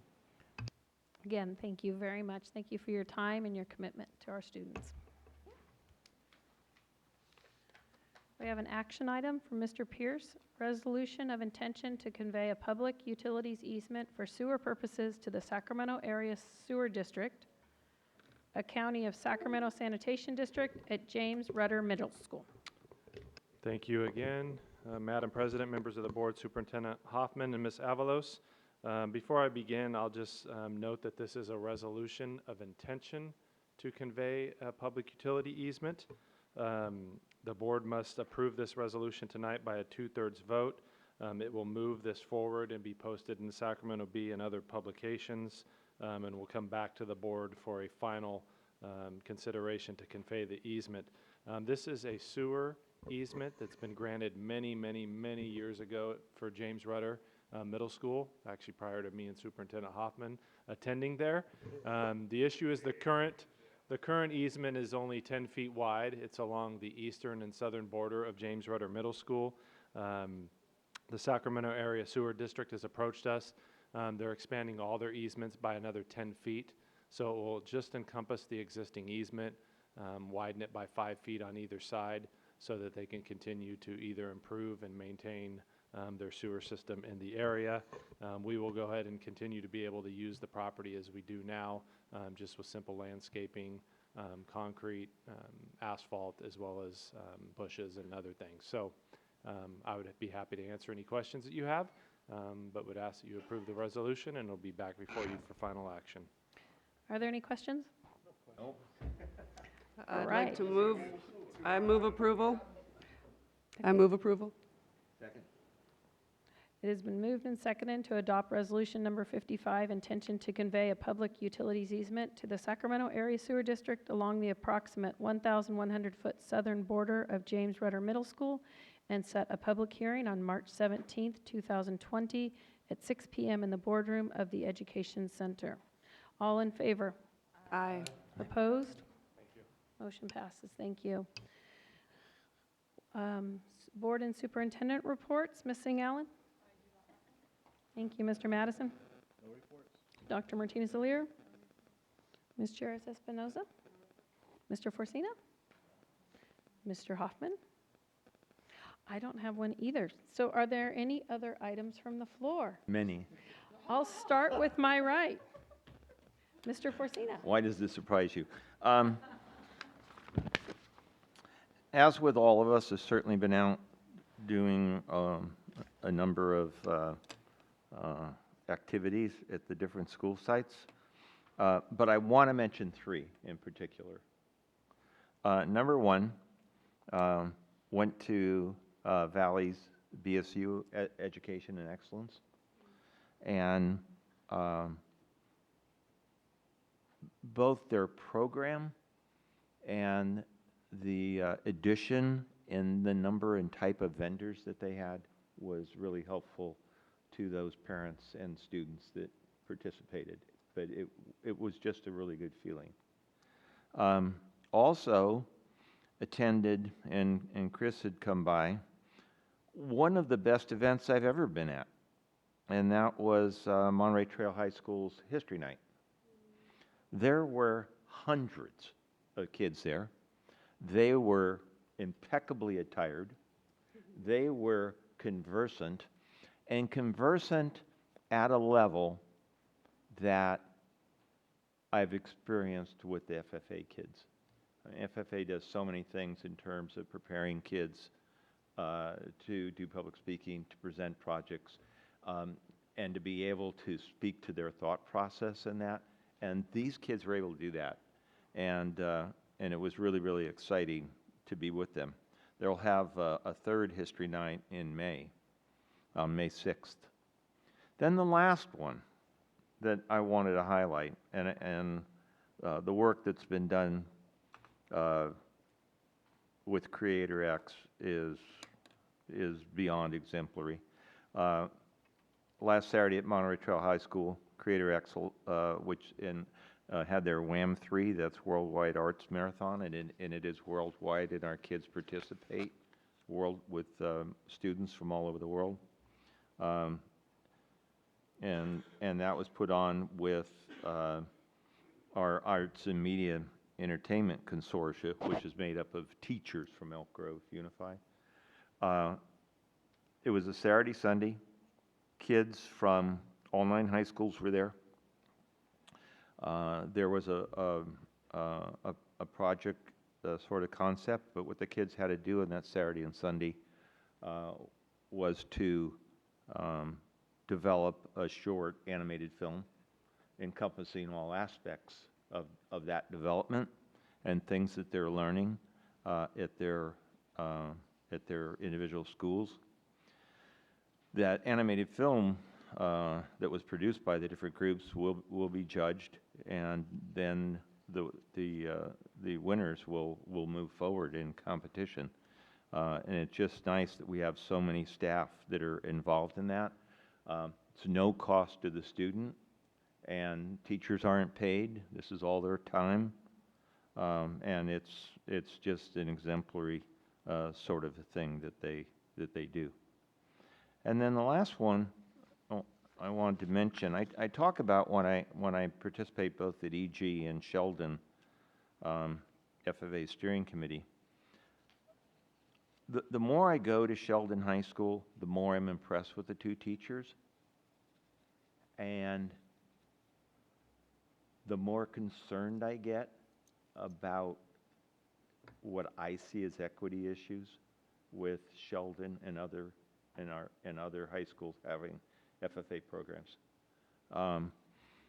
The 2 teachers working with steering committee are looking at going down the pathway of going with animal science versus agriculture science because of both student interest but need to fit in with courses already available. Space at the high school. They've lost a lot of space because of special ed programs being placed on the site and taken classes out of the mix because you can't use those rooms. But lots of kudos to the 2 teachers at Sheldon. They're new. They have taken opportunities to receive mentorship from our guru in FFA, Mike Albiani. Mike, for those of you who don't know him, has provided a strong program for many, many years and is always willing to help others improve what they're doing for the benefit of kids. So just wanted to share those things. And in terms of those activities, what it says to me, and I share this with Chris, is that we do lots of good things every day that most people have no awareness of. And that it's really, really important that we do all that we can do to ensure that we get as much information out to the public about events. So, thank you. Thank you, Mr. Forcina. Just wanted to share the sad news that the CSBA Legislative Action Day has been canceled this year due to coronavirus fear. So I'm sure, I know a few of us at least were registered to do that, but now the members of the Legislative Subcommittee will find other ways to advocate on behalf of our district. That is the day of our regional board meeting as well, prior to a board meeting, so that frees up some of our day. Dr. Martinez-Lear? Other than they're still having a different event, so just leave it at that. I think still that same day, that's the plans for right now, but the evening event that they had scheduled that they were emailing about, so I haven't heard any update yet with that being rescheduled. Oh, the reception? Yeah. So somehow we will be contagious. On the mic? So I suppose we'll be contagion-free for the evening, but not during the day somehow. I think Good you'll be stuff. here at this board meeting. Yeah, well, You'll be that's in this good. boardroom, safe and sound. Isn't this Mr. a petri Madifer? dish too? Yeah, I got a chance to attend the Valley High School WASP program, the accreditation, along with you and Superintendent Hoffman and Mr. Murray. And it was a very nice event on Sunday there. We had a lot of information from very passionate teachers there. So it went well. I'm sure they started yesterday, Chris, and today out there. So it's a nice overview. Thank you. So as it relates to coronavirus, Mr. Forcina and I attended the Laguna Creek recognition night for the awards night. And so in observation of an abundance of caution is how it was phrased, the principal opted to not shake hands of the students and encouraged everyone to also do the same. So, I mean, that is the biggest way that this is spreading is the transferring of germs and with your hand use. So I don't know, as we go further along in our awards nights and conceivably even graduation, I think that these are some of the things that the CDC, so might forget the media, but that is some of the concerns is large group gatherings and shaking hands and things like that. So I know that we're paying attention, but you know, as we move further along in our awards ceremonies and engagement with a wider audience and students and so forth, that we definitely want to be vigilant so that we're having a measured response, that it's not an overreaction like canceling events, but those hand sanitizers and other ways to have events and maybe not have, although I will say it seemed very impersonal and awkward that we just stood there and said congratulations, but most of the students didn't even want to look at us, they just wanted to go. So it does create for a very awkward atmosphere. So I don't know, as we think about these things, maybe we can come up with a standardized program so that it's not, you know, site specific. If there's a concern, then the concern is district wide. It's not Laguna Creek and not at another site. I want to be mindful that we are at least consistent with our messaging and how we approach this, without being overly zealous in it as well. Measured response, and I'll leave that up to you to look at CDC and other agencies. Thank you. And I wanted to thank everyone for signing up for end of the year high school graduation awards events, as I had asked. We're in a very good spot, and I'm working with Mr. Hoffman and Ludi to kind of figure out how to close that loop to get some, to get the information out, to reinforce that, to make sure we have good attendance and let the schools know we'll be there. So a second thing I'm working on is the calendar for the next year with them. And I have pulled out reports we have gotten from last year. I know reports come up when they meet with Mr. Hoffman. So soon we'll have a list of what those are that are kind of yearly and established. And I think we need to start thinking through, as a group, we don't give reports based on one board member's request, but if there's a number of them and we are interested and there's something we would like to hear about, to be able to get that out to our staff so they can plan accordingly, so we can leave at a beautiful time in the 8s and not the 11s, kind of, for the next year would be my goal. And I think that's it. So thank you very much for a great night. I'd like to adjourn this meeting as of 8:12.